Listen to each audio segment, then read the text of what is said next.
சொன்னதை செய்துவிட்டோம். இஸ்ரேலின் கல்லறையானது காசா. ஹமாஸ் அறிவிப்பால் பரபரப்பு. 1 மணி நேரத்திற்கு ஒரு இஸ்ரேல் வாகனம் என்ற அடிப்படையில் கடைசி 3 நாட்களில் மட்டும் 36 இஸ்ரேல் வாகனங்கள் தகர்க்கப்பட்டுள்ளதாக ஹமாஸ் அறிவித்துள்ளதால் பரபரப்பு ஏற்பட்டுள்ளது.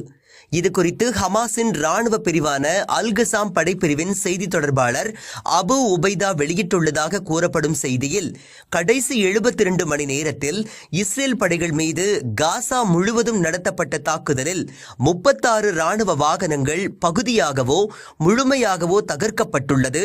ஸ்னிப்பர்கள் வெற்றிகரமாக அவர்களது பணிகளை செய்துள்ளனர்.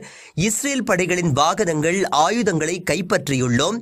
காசாவில் இஸ்ரேல் அமைத்துள்ள கட்டுப்பாட்டு தலைமையகம் மீது ராக்கெட் தாக்குதல் உள்ளிட்ட பல தாக்குதல்களை நடத்தியுள்ளோம். இஸ்ரேலின் உயர் படைப்பிரிவான கோலானி படைப்பிரிவின் உயரதிகாரிகள் உட்பட 9 பேர் செவ்வாய்க்கிழமை கொல்லப்பட்டனர். நாங்கள் விரித்த வலையில் அவர்கள் வசமாக சிக்கிக் கொண்டனர். தற்போது வியாழக்கிழமை மட்டும் 8 பேர் படுகாயமடைந்துள்ளதாக இஸ்ரேல் ஒப்புக்கொண்டுள்ளது.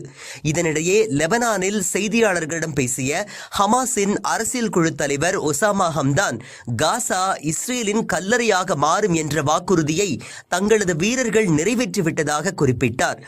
இஸ்ரேலில் இனப்படுகொலை நடைபெற்றுள்ளதை அமெரிக்காவை ஒப்புக்கொண்டுள்ளதாக ஜோ பைடனின் பேச்சை மேற்கோள் காட்டி ஒசாமா ஹம்தான் சுட்டிக்காட்டியுள்ளார்.